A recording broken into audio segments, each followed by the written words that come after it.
you got to start from a place. Put it like this. I don't know if you heard of this Green Deal where they want to take 70% of anyone that makes over $10 million, 70% of their income. That's hilarious. That's hilarious. It's the dumbest thing ever. That's AOC, right? Is that her idea? It's the dumbest thing ever. I don't mean, I wasn't calling her. I said that. I like her. I was saying good luck as a expression. Yes. This nonsense from like AOC that he should be impeached is just absurd. Absurd. There's no... Okay, get back to me when you've read the Constitution or get a law degree, because you sound like an absolute idiot. There is absolutely no ground to impeach the president. She leans into her fake Latina accent. Twitter right now. Oh man, the girls are fighting, aren't they? She's above it all, Ben. That's what she's trying to telegraph. You see, she's the adult in the room. I think this breakup we've been seeing a long time coming, but we'll see what the impacts are. And she's the adult in the room. Joe Rogan and Megyn Kelly unleash a scorching, no-holds-barred takedown of AOC that's as hilarious as it is brutally honest.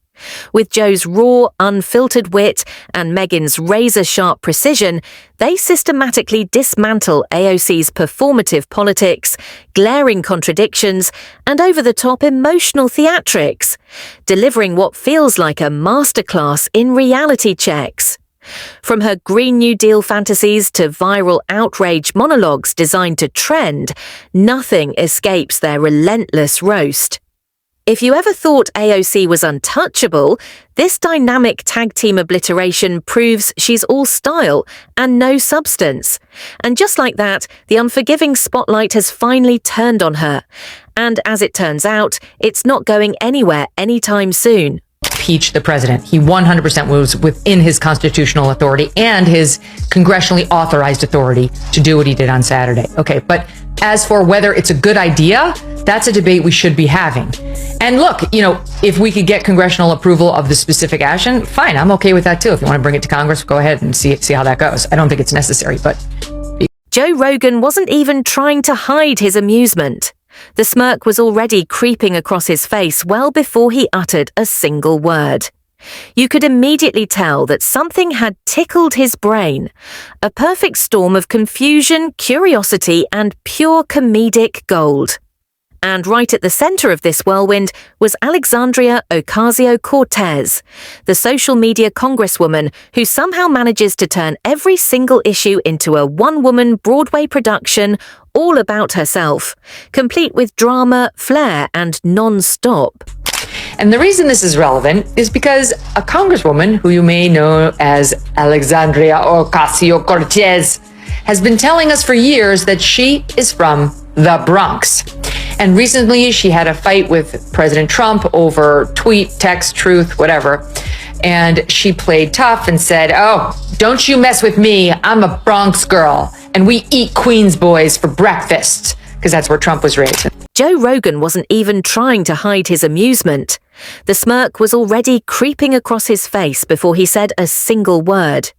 You could tell something had tickled his brain. A perfect storm of confusion, curiosity, and pure comedy all rolled into one.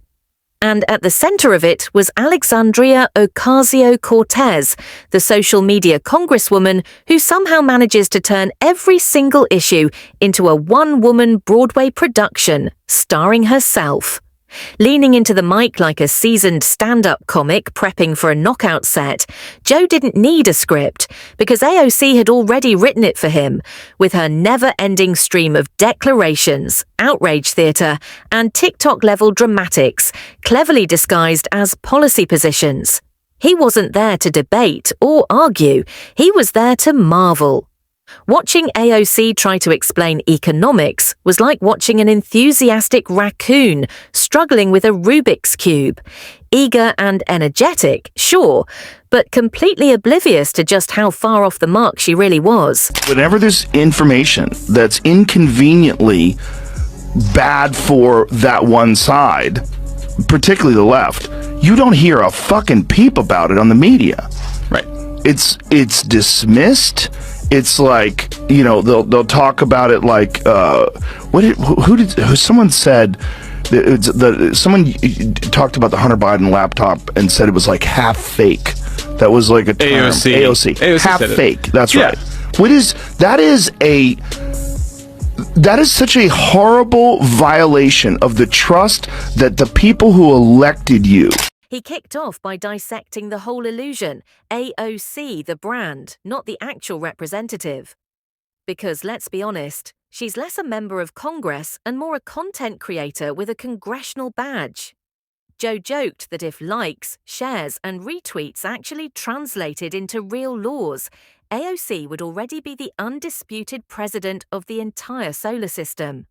But sadly, legislation isn't a Snapchat filter, and reality doesn't bend just because you slap on a catchy slogan or go viral on social media. Probably one of the most unintelligent billionaires I've ever met, seen, or witnessed. This dude is probably one of the most unintelligent billionaires I have ever met, or seen, or witnessed. This guy is one of the most morally vacant, but also just least knowledgeable about these systems that we know of, she said. I mean, this guy is one of the most morally vacant, but also least knowledgeable about these systems that we really know. AOC has mastered one particular skill, Joe pointed out, the art of talking in endless circles while maintaining a completely dead serious expression. She can confidently spout outrageously incorrect statements with the assuredness of a seasoned neurosurgeon. Mid-sentence, Joe marveled at how she strings together buzzwords and phrases with just enough emotional charge to confuse young voters into believing she's dropping profound knowledge, when in reality, she's merely rearranging political bumper stickers into a new flashy pattern. And respectfully, AOC, well, that's real cute, except she only lived in the Bronx until she was age 5, when at best you're in usually kindergarten, maybe first grade. And she spent the rest of her childhood, 1 through 12th grade, in Yorktown Heights, which is Westchester. And by any measure, it is richer, nicer, and more white collar than the Bronx, with all due respect to my friends in the Bronx. There's a history of public disagreements with Mr. Musk, particularly over his Department of Government Efficiency. Ocasio-Cortez was particularly critical of the involvement of young staffers, saying they don't do their homework clearly, and adding that 19-year-olds were being placed in key positions at the Treasury Department. They don't do their homework. Clearly, they're putting 19-year-olds in at the Treasury. This dude is not smart. I love it. Only he would do that because he understands internet culture and he understands geniuses. AOC has mastered one thing, Joe Rogan pointed out, the art of talking in endless circles while maintaining a completely deadpan, serious expression. She can confidently deliver outrageously incorrect statements with the precision and self-assurance of a skilled neurosurgeon.